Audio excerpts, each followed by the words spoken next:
नमस्कारम। Top 5 chess position series में हमने पहले ही बहुत अच्छे-अच्छे वीडियोज़ कुछ अपलोड कर रखे हैं, लेकिन अनातोली करपो अगर आप नहीं देखोगे तो उतना मज़ा नहीं आएगा, राइट? पूरे सीरीज़ में ही।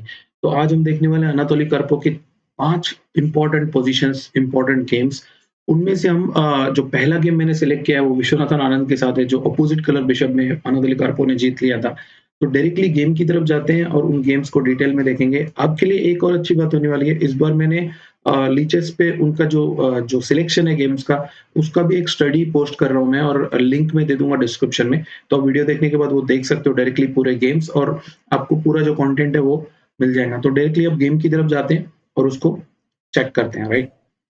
पहला जो पोज़ीशन है, ये आप देख सकते हो, ये पोज़ीशन था एक्चुअली विश्वनाथन आनंद के साथ हुआ था ये गेम उनका।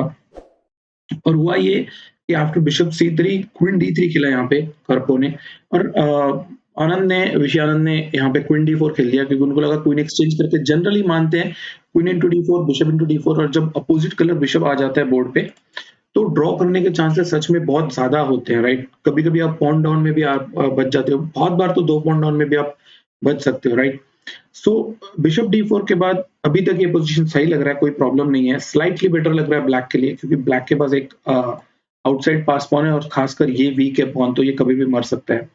तो हुआ ये कि यहाँ पे A5 खेला अनातोली कार्पोव ने C6 ये पॉन सैक्रिफाइस मुझे लगता है थोड़ा-सा डूबियस था क्योंकि यहाँ पे अगर हम थोड़ा-सा देखें कि एग्ज़ैक्टली क्या हो सकता था, तो किंग F1 एक ट्राई हो सकती थी जिसमें आप पॉन सैक्रिफाइस नहीं दे रहे हो और आप बोर्ड पे पीसेस रखकर पॉन्स रख रहे हो, ठीक? सो मे बी A4 अभी बिशप टू B2 A3 को स्टॉप करना ज़रूरी है, बिशप इंटू H5 और फाइनली एक एक्स्ट्रा पॉन अभी ब्लैक के पास H फाइल से निकल सकती है और दूसरी A फाइल में ऑलरेडी है, तो इसमें चांसेस थोड़े से हाई थे, राइट? लेकिन यहाँ पे अगर हम देखें C6 अभी खेलो आप bishop to C8, C7, bishop to D7 और फाइनली C8 जो है वो ब्लॉक करने के लिए इस बिशप को यहाँ पे हमेशा टाइट डाउन रहना पड़ेगा। A3 को हो सकता है ये बिशप रोक ले और किंग को रखना पड़ेगा हमको इस पॉन को रोकने के लिए, तो चांसेस थे यहाँ पे बिशप C1 में भी खेल सकते हो आप G5, G3 and then king to G6 ये एक पोजीशन आ सकती थी जो शायद गेम में जो हुआ उससे तो ठीक रहती, राइट? लेकिन C6 यहाँ पे पॉन दे दिया ऋषि आनंद ने और after bishop into C6 F3 F4 अब आप देखो कि ये कितना सही मूव है यहाँ पे क्योंकि इन तीनों को रोकना ज़रूरी है जॉइन होने से, राइट? और फिर बाद में आप वापस आके इसको मार सकते हो। तो कार्पोव ने ये बहुत अच्छा नोटिस किया था। बिशप B2 खेला यहाँ पे bishop to E8, bishop C1 sorry F4 मर रहा है, A4 अब अगर आप इसको मारोगे तो एक और अच्छा काम हो जाएगा ब्लैक के लिए कि पॉन जो है वो A2 तक पहुँच जाएंगी, जिसमें बिशप सिर्फ इसी डायगोनल में उसको ब्लॉक कर सकता है, राइट? तो बिशप इंटू F4 मारा, A3, bishop to D E3 and then bishop into H5 अब फाइनली आप A2 कभी भी खेल सकते हो, इसको नहीं रोक सकते हैं। व्हाइट को हमेशा बिशप जो है D4 पे खेलना ही पड़ेगा। किंग F2 खेला यहाँ पे आनंद ने bishop to E8, bishop D4, bishop to C6 and then bishop C3 अब वेट कर रहे हैं यहाँ पे, लेकिन ये गेम ऑलरेडी ओवर हो चुका है बिकॉज़ A2 के बाद जैसे ही आप G3 खेलोगे क्योंकि आपका किंग जो है इन दोनों पॉन्स को ब्लैक में रखे बगैर आगे बढ़ नहीं सकता कहीं, इसको रोकने के लिए जा नहीं सकता, राइट? और यहाँ पे हुआ ये कि H5 खेल दिया अनातोली कार्पोव ने, G4 और इसके अलावा अगर मेरे हिसाब से F4 भी खेलते तो सिंपली किंग G6 आ रहा था, जिसमें आप किंग F5, किंग G4 आ सकते हो आराम से, H4 देके इसको मार लेंगे या दोनों पॉन ही मर जाएँगे बाद में, तो ये आराम से जीत सकते थे, जिसमें एक और पासर बन जाएँगे और ब्लैक जो है कभी ना कभी यहाँ पे अ, वो सॉरी व्हाइट जो है वो कभी ना कभी आउट ऑफ मूव्स हो जाएगा, राइट? इवन आप किंग इस साइड में शिफ्ट करके इस पॉन को पुश करके और आराम से एंड गेम जीत सकते हो, राइट? हालाँकि गेम में हुआ ये कि G4 खेला और H4 के बाद अब 2 पॉन जो है वो अलग-अलग रुक फाइल में आगे बढ़ रही हैं और उनको शायद मुझे नहीं लगता कि ईज़िली आप स्टॉप कर सकते हो और ये एंड गेम लॉस्ट है। यहाँ पे ऋषि आनंद ने रिज़ाइन कर दिया था। नेक्स्ट गेम की तरफ जाते हैं डायरेक्टली और देखेंगे क्या हुआ था। वोल्फगैंग अनज़िकर के साथ हुआ था ये। अनातोली कार्पोव व्हाइट से खेल रहे थे और ये मुझे लगता है अनातोली कार्पोव की लाइफ का एक बहुत बढ़िया गेम था और खासकर मेरे लिए जब मैं रॉय लोपेज खेलता था, तो ये गेम जब मैंने पहली बार देखा था तो मुझे उनका आइडिया इतना पसंद आया था कि अगर मैं टॉप 3 गेम्स की बात करूँ तो ये डेफिनिटली एक गेम उसमें हमेशा रहेगा, राइट? जो स्पेशली आइडिया खेला था उन्होंने और रॉय लोपेज में ये बहुत फेमस है। क्वीन D8 खेला ब्लैक ने यहाँ पे और अभी करना ये था कि ए फाइल के लिए फाइट करना है। ये बात आप हमेशा नोटिस करना। देखो एक फाइल के लिए कैसे फाइट करते हैं और कार्पो को जैसे मानते हैं कि पोजिशनली वो बहुत ही स्ट्रॉन्ग प्लेयर थे। कुछ-कुछ गेम्स में उसने सच बेहतरीन अटैक किया था उन्होंने। एक गेम मैंने उनमें सिलेक्ट किया है। लेकिन ये जो गेम था इसमें उन्होंने अलग ही स्ट्रैटेजी यूज़ किया, अलग ही प्लान यूज़ किया, राइट? बिशप ए7 खेल दिया उन्होंने। अब बिशप ए7 जैसी मूव फिलहाल ऐसा लग रहा है कुछ नहीं होने वाला, राइट? लेकिन उनका जो आइडिया था वो बहुत ही लॉन्ग टर्म था। आप देखोगे कि मतलब जब तक गेम फिनिश हो गया ये बिशप कभी हटा ही नहीं। और इसका मेन आइडिया क्या था कि आपको एक्सचेंजेस अलाउ नहीं करना है ए फाइल से। तो थोड़ा-सा क्विकली इस गेम को देखते हैं। नाइट e8 खेला यहाँ पे ब्लैक ने। बिशप टू C2, रुक E वाला जो है वो A1 पे ला रहे हैं। नाइट C7, रुक A1, queen to E7 and bishop वापस खेल दिया। अभी आइडिया ये है कि फ्यूचर में आप रुक A3 आके क्वीन A2 भी आ सकते हो, राइट?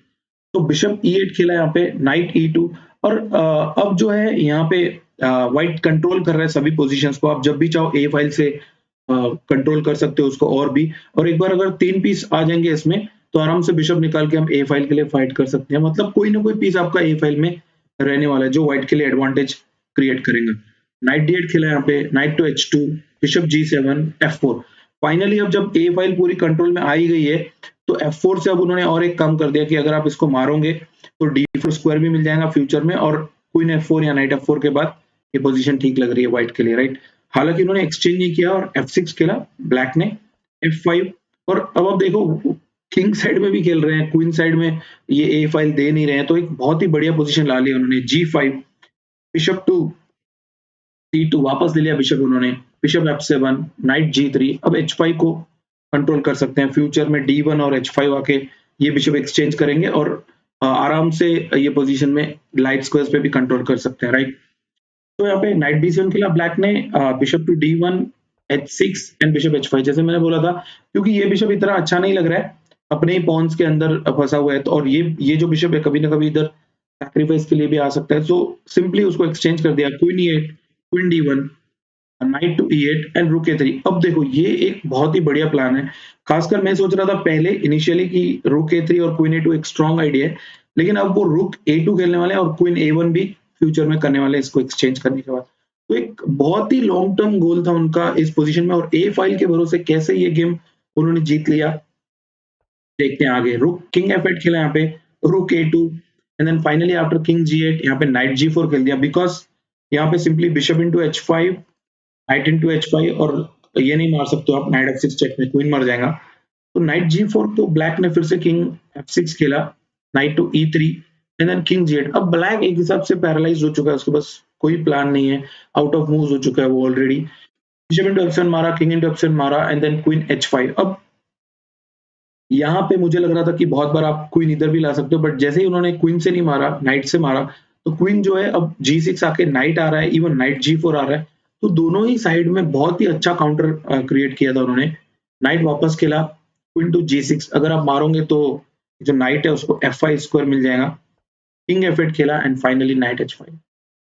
अब यहाँ पे आके ब्लैक को रिजाइन करना पड़ा। आप देखो कुछ भी डाउन नहीं है और एक पॉन भी कम नहीं है ब्लैक के पास, सब कुछ पीसेस हैं, 3 माइनर पीस हैं, 2 रुक बोर्ड पे है, क्वीन है, सिर्फ एक पॉन और एक माइनर पीस एक्सचेंज हुआ है और ब्लैक को रिजाइन करना पड़ा। इतना जबरदस्त उन्होंने डोमिनेट किया इस पोजीशन में, सिर्फ एक मूव के कारण, एक प्लान के कारण, बिशप A7 करके ए फाइल में एक्सचेंजेस नहीं करने दिया, राइट? और क्योंकि व्हाइट के पास ज्यादा स्पेस है तो ज्यादा पीसेस के साथ उसको अच्छा रहेगा, जबकि ब्लैक के पास इतने ही पीसेस का स्पेस बहुत कम है, तो वो मैनेज नहीं कर पा रहा है। अगला गेम जो है वो मुझे लगता है, एक हमने पहला देखा था कि कैसे उन्होंने opposite colour bishop end game में जीत लिया। दूसरा हमने देखा कि पोजिशनली कैसे उन्होंने पूरा एक अजगर की तरह क्रश कर दिया ओपोनेंट को, राइट? और थर्ड गेम जो है ये अनातोली कार्पोव और गैरी कास्परोव का गेम है, जो दोनों ही वर्ल्ड चैंपियन रहे हैं और जबरदस्त खिलाड़ी रहे हैं अपने अपने दौर में। इस गेम में हुआ ये कि आफ्टर B4 अपोजिट सॉरी इस बार बिशप वर्सेस नाइट है, राइट? लेकिन आप नोटिस करना कि एक्चुअली हम इसको बोलते हैं good night versus bad bishop, क्योंकि नाइट सच में बहुत अच्छा है, लेकिन फिर भी इस पोजीशन में एक्चुअली कोई एंट्री नहीं है किंग को, राइट? ये बात बिल्कुल नोटिस करने लायक है कि after B4 pawn into pawn मार दिया और फ्यूचर में ऐसा लगा शायद गैरी कास्परोव को कि पॉन टेक्स अगर आप मारते हो तो कोई एंट्री नहीं है और F5 जो है वहां से किंग कभी भी एंटर नहीं कर पाएगा, बिशप हमेशा उसको रोक रहा है। लेकिन कार्पो ने यहाँ पे एकदम जबरदस्त मूव खेला नाइट G2। ये मतलब मैं एक्चुअली जब टॉप 5 के लिए गेम सिलेक्ट भी कर रहा था तो ये गेम मैं बहुत देख रहा था, मुझे याद था कि एक ऐसा गेम हो चुका है, बट मुझे एग्जैक्टली वो गेम, तो मुझे थोड़ा सर्च करना पड़ा और ये गेम मुझे मिल गया था। तो ये मुझे लगता है उनका एक बेहतरीन चाल थी नाइट G2, बिकॉज़ यहाँ पे आइडिया ये है कि वैसे HN2 G3 मारा उन्होंने गेम में, लेकिन अगर यहाँ पे H3 खेलते तो डेफिनेटली नाइट F4 एक मूव आ सकती थी और फ्यूचर में आप किंग G1 किंग H2 आके इसको मार सकते हो या H5 मार सकते हो, और एटलीस्ट किंग साइड में कुछ ना कुछ एक प्ले रहेगा जहां से आप किंग को एंट्री कर सकते हो। एक बार अगर इसको मारने के बाद किंग यहाँ पहुंच जाता है तो ये भी वीक रहेगा और कोई ऐसा फिक्स्ड कोई चीज नहीं हो जाएगी किंग साइड में कि कोई एंट्री नहीं है, राइट। सो नाइट G2 को हुआ ये कि H G3 मारा कस्परोव ने, और मुझे लगता है नाइट G2 उन्होंने कंप्लीटली मिस कर दिया था। अदरवाइज कस्परोव जैसे प्लेयर ऐसे अलाउ नहीं करेंगे नाइट G2 खेल के किंग को एंट्री, बिकॉज उसके बाद भी पोजीशन बहुत ही ज्यादा अच्छी लग रही थी व्हाइट को। H G3 king G3, white ने एक पॉन सैक्रिफाइस देके, मतलब ये सेम पोजीशन पहले भी आ रही थी बट H4 पे पॉन था और उन्होंने वो पॉन दे दिया, क्योंकि अगर आपको एंट्री करना है तो किसी न किसी को तो कुर्बानी देना ही पड़ेगा, तो बेचारे H4 पॉन ने दे दिया वो। किंग E6 खेला यहाँ पे, knight to F4, king to F5 and then finally knight into H5। अब हुआ ये कि इन दोनों पॉन्स के नहीं होने के कारण H5 आप यूज कर सकते हो किंग की एंट्री के लिए। तो यहाँ पे किंग वापस खेला E6 पे, knight F4 check, king to D6 and then king G4। अब फाइनली किंग जो है हौले हौले यहाँ तक आराम से पहुंच जाएगा, राइट। तो बिशप C2 खेला, king to H5, bishop to D1, king G6। अब आप अगर इसको मारोगे तो किंग इंटू F6 आ रहा है, सो फाइनली किंग E7 खेला। अगर हम देखें तो जनरली जब वन साइड क्रिएटेड पॉन्स होते हैं, मतलब कोई एक पर्टिकुलर जोन होता है, तो नाइट जो है ज्यादा स्ट्रांग होता है, और खासकर अगर ये पॉन मर जाता है तो उसके बाद जो पॉन बचेंगे, मतलब मैं इस पोजीशन की बात कर रहा हूँ, बिशप इंटू F3 और किंग इंटू F6 के बाद आप देखो सभी पॉन लाइट कलर में है, तो ये बिशप सिर्फ बचा सकता है इनको, इनको कभी मार नहीं सकता अपोजिट कलर वाले पॉन्स को, राइट। तो ये पोजीशन डेफिनेटली जीत जाते हैं वो, लेकिन after king G6 king E7 यहाँ पे नाइट इंटू D5 मार दिया, और कुछ मूव्स के बाद ऑन मूव नंबर 70 कर्पो ने ये गेम जीत लिया था। इस गेम का सबसे की पॉइंट यही था कि जब G इंटू H4 मारा था तो नाइट G2 आके एंट्री कर लिया। ये बहुत ही बढ़िया चीज थी सीखने के लिए, फ्रेश प्लेयर्स के लिए भी, और even some strong players, right, कि ये बहुत बढ़िया खेला था उन्होंने। इसके बाद जो हम गेम देख रहे हैं वो पैसली सो के साथ खेला था उन्होंने, और इसमें उन्होंने दिखाया था कि वो अटैक भी कर सकते हैं बहुत अच्छे से, कॉम्प्लिकेशंस को और टैक्टिक्स को हैंडल कर सकते हैं, राइट। ऐसा नहीं कि सिर्फ उनके पास पोजिशनल नॉलेज था या एंड गेम का नॉलेज था। जहां तक मैंने पढ़ा है कि एक बार कर्पो ने बोला था कि उन्होंने पूछा कि आपका, किसी ने पूछा आपका कैसा स्टाइल है चेस में, तो बोला style, I have no style, right. So वो हर तरह के चेस को खेल सकते थे, हालांकि उनका पोजिशनल में बहुत अच्छा पकड़ था, बहुत ही अच्छा खेलते थे वो। यहाँ पे नाइट A6 खेला, knight to E4, bishop into B2, और फाइनली ब्लैक ने शायद ये सोचा था कि क्वीन इंटू B2 आ रहा है यहाँ पे सिंपली, राइट। लेकिन कर्पो ने यहाँ पे नाइट EG5 खेल दिया और अब यहाँ पे मेट हो रही है। ऑब्वियसली आप इसको नहीं मार सकते हो, थोड़ा सा आगे देखना कितने मतलब कॉम्प्लिकेशंस थे वहां पे, यहाँ इस पोजीशन में रुक इंटू F3 मार दिया। अब जनरली यहाँ पे आप G6 खेल सकते थे, लेकिन B2 मर रहा था, राइट। तो इसलिए रुक इंटू F3 मारा, और अब जो पोजीशन है उसमें B2 मर रहा है, F3 मर रहा है, बट H7 को चेक कर रही है, तो क्वीन इंटू H7 मारा, king F8 forced and then H4। ये एक बहुत ही बढ़िया चाल थी, सोचने लायक, बिकॉज जब आप बिशप इंटू B2 के बाद नाइट EG5 खेलने वाले हो तो आपको इस नाइट को हमेशा गेम में रखना है, राइट। और अब आप देखो यहाँ पे G3 मर रहा है, B2 जो है वो A1 को मार सकता है, लेकिन किंग का पोजीशन बहुत खराब है, क्वीन H8 चेक और किंग जो है E7 जाएगा, तो ये चेक आ रहा था। हालांकि उन्होंने पहले H4 खेल दिया, रुक F5, रुक इंटू G5 शायद मार सकते हैं कभी, रुक D1। अब फाइनली रुक D7 आ रहा है यहाँ पे, क्योंकि पहले ये हो रहा था कि आप जब भी ये खेलोगे तो किंग E7 आ रहा है, और अगर इसको मारोगे तो किंग भाग रहा है यहाँ से, लेकिन अब वो नहीं करने दे रहा है, राइट। तो यहाँ पे BD5 खेला रुक D7 रोकने के लिए, E4, और अब बहुत कुछ मर रहा है इसमें, इस पोजीशन में प्रॉब्लम्स आ रहे हैं। ब्लैक ने यहाँ पे चेक दिया, king to E2, night C7। अब आप ज्यादा में ज्यादा D5 को बचा रहे हो, लेकिन आपका रुक जो है वो मरने ही वाला है यहाँ पे F5 पे, तो E इंटू F5 मार दिया, नाइट टू B5, रुक इंटू D5। अब यहाँ पे दिक्कत ये है कि अगर आप इसको मारते हो सपोज, तो इस पोजीशन में आप देखो कि एग्जैक्टली अगर हम थोड़ा सा चेक करें क्या हो रहा है पोजीशन में, तो ओके, आप एक्सचेंज करके भी खेल सकते हो, मतलब आप queen check, queen into G seven और फिर इंटू बी5 मारोगे तो वो पोजीशन भी आपकी अच्छी है, क्योंकि आपका नाइट बहुत अच्छा है, आपका ये पॉन हमेशा बेटर रहेगा इसमें, और किंग को इतने ज्यादा प्रॉब्लम नहीं है, किंग F3 हमेशा है, राइट। तो यहाँ पे ए इंटू बी5 डायरेक्टली मारा उन्होंने, rook A2 check, king F3 and then queen F6। अब जो है वो G6 को G7 को सपोर्ट दे रहे हैं, बिकॉज चेक के बाद किंग E7 को ये नहीं मरता रहेगा। तो यहाँ पे रुक D1 खेला, D5 मर रहा है, बिशप टू D4, F2 मर रहा है, रुक E1। अब F2 को उन्होंने बचाया नहीं, और उसके अलावा उन्होंने इसको ब्लॉक कर दिया, बिकॉज नीचे मेट हो रही है अभी, राइट। और F7 जो है वो नाइट से गार्डेड है, लेकिन अगर आप इसको मारोगे तो किंग G3 के बाद वो बचाना मुश्किल हो जाएगा। तो ब्लैक ने यहाँ पे बिशप E5 खेला, E7 को अभी भी रखा उन्होंने अपने लिए, B6। अब फ्यूचर में वो इस पॉन को और ज्यादा बढ़ा सकते हैं ताकि प्रॉब्लम्स आए, और अब कभी ना कभी इसको सैक्रिफाइस देके बिशप से जैसे ही मारोगे तो E7 बंद हो जाएगा और क्वीन H8 मेट हो रही है। तो एक बहुत बढ़िया आइडिया सोचा उन्होंने, रुक B2, B7, रुक into B3, king G4 and finally after रुक इनटू B7, अब जो है भले ही यहाँ पे B7 वाला जो काउंटर था वो बंद हो गया, लेकिन व्हाइट ने यहाँ पे F4 खेल दिया, और इस बिशप को आप हटा नहीं सकते हो क्योंकि नीचे मेट हो गया। आप देखो कितनी देर पहले उन्होंने क्वीन इंटू H7 मारा था, लेकिन अब वो है क्वीन H8 चेक दे ही नहीं रहे हैं, मतलब वो जो थ्रेट है वो उन्होंने हमेशा लगा के रखा है उधर, और रिलीज नहीं कर रहे हैं किंग को, राइट। रुक B4 खेला यहाँ पे, और फाइनली G3, क्योंकि इस पोजीशन में अब नेक्स्ट मूव जो है रुक इंटू E5 मर ही रहा है, अब डायरेक्टली विदाउट G3 आप इसको मार नहीं सकते हो वैसे भी, क्योंकि क्वीन इंटू E5 जैसे मूव्स आ रहे थे, राइट। लेकिन अब वो क्या करेंगे, किंग हटा देंगे कहीं पे H5 या H3 पे, और फिर ये मर ही रहा है। तो डेफिनेटली ये एक उनका बहुत ही अच्छा गेम था, और टोपोलो को उन्होंने, मतलब जो खुद फेमस है बहुत अच्छा अनक्लियर खेलने के लिए, बहुत ही अच्छी तरह से हराया उन्होंने, और उन्होंने दिखा दिया मिडल गेम में भी बहुत अच्छा खेलते हैं वो, राइट। एक लास्ट गेम जो है वो अनतोली कार्पोव का गीक के साथ हुआ था। ये जो पोजीशन है एक्चुअली यहाँ से देखते हैं हम थोड़ा सा, कि ड्रैगन में हुआ था, एक एक बहुत ही इंटरेस्टिंग पोजीशन आते हैं ड्रैगन में। मैं खुद बहुत बार इस पे गेम्स दे चुका हूँ। एक मैंने पूरा गेम भी अपलोड किया था कार्पोव का, जब उन्होंने मेरे ख्याल से कोर्चनोय को हराया था ड्रैगन में ही, राइट। तो नाइट H5 खेला यहाँ पे G5 के बाद, एंड रुक इंटू H5 मार दिया उन्होंने। रुक इंटू H5 के बाद G into H5 and finally रुक H1। अब नेक्स्ट रुक जो है वो भी आ रहा है H5 पे, लेकिन अभी भी इसमें इतना ज्यादा प्रॉब्लम नहीं लग रहा था। मतलब बहुत सारे पोजीशंस में आप ऐसे पोजीशन एक्चुअली बचा सकते हो, लेकिन यहाँ पे हुआ ये queen E3 check, king to B1 and finally queen into F3 मार दिया, क्योंकि अगर आप इसको सिंपली रुक इंटू H5 मारते हो तो E6 आ रहा है, बिकॉज आइडिया ये होता है बहुत बार कि आप H7 मार के जब किंग आओगे चेक दोगे, किंग E7 आओगे तो आपका H5 मर रहा है अगर आप 8 मारते हो तो, राइट। लेकिन यहाँ पे अनातोली कार्पोव ने एक बहुत ही बेहतरीन चाल खेला और बहुत ही जबरदस्त मूव खेला, G6। अब आप देखो इस पोजीशन में प्रॉब्लम्स क्या है, राइट, क्योंकि G6 को अभी भी लग रहा है चलो आप H इंटू नहीं मार सकते हो बिकॉज सिंपली मेट हो रही है, ओके।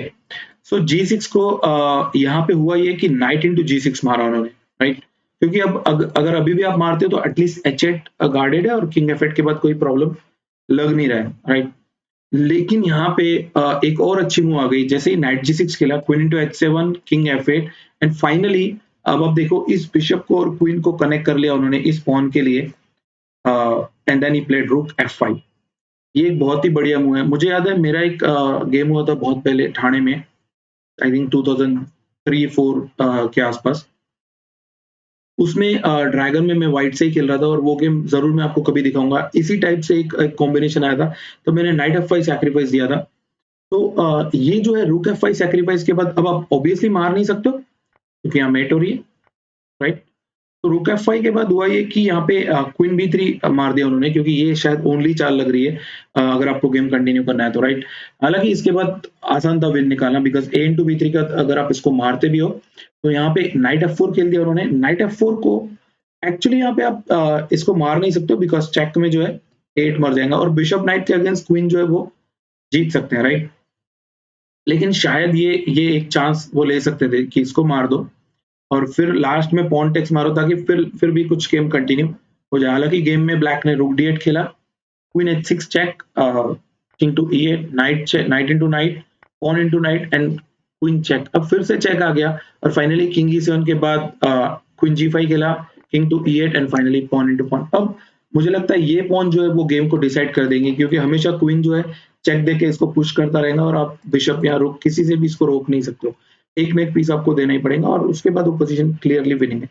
हालांकि यहाँ पे रुक C8 खेला ब्लैक ने, queen check, king to E7, queen check, king to D8 and finally pawn push. और यहाँ पर आकर मूव नंबर 36 पे जो ब्लैक था उसने रिजाइन कर दिया। और ये 5 जो बेस्ट गेम मुझे लग रहे थे, यहाँ बेस्ट पोजीशंस मुझे लग रहे थे अनातोली कार्पोव के लाइफ के होंगे। आज में जब मैं सिलेक्ट कर रहा था बहुत सारे गेम्स कार्पोव के लिए, तो इतने गेम्स मिल रहे थे, मतलब लग रहा था कि कौन सा गेम लेना है, कौन सा नहीं लेना है। डेफिनेटली हम सेकंड पार्ट में मैं कोशिश करूंगा कि और भी जो बचे हुए गेम्स है उनको भी हम देखें।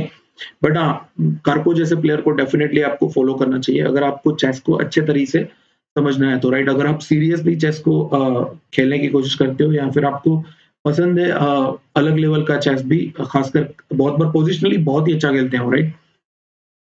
तो अनातोली कार्पोव को आप देखो और हम मिलते रहेंगे टॉप 5 सीरीज के साथ। अगर आपको लगता है कि कोई और ऐसा इंटरेस्टिंग प्लेयर है जोबावा टाइप, तो आप मुझे मैसेज कर सकते हो।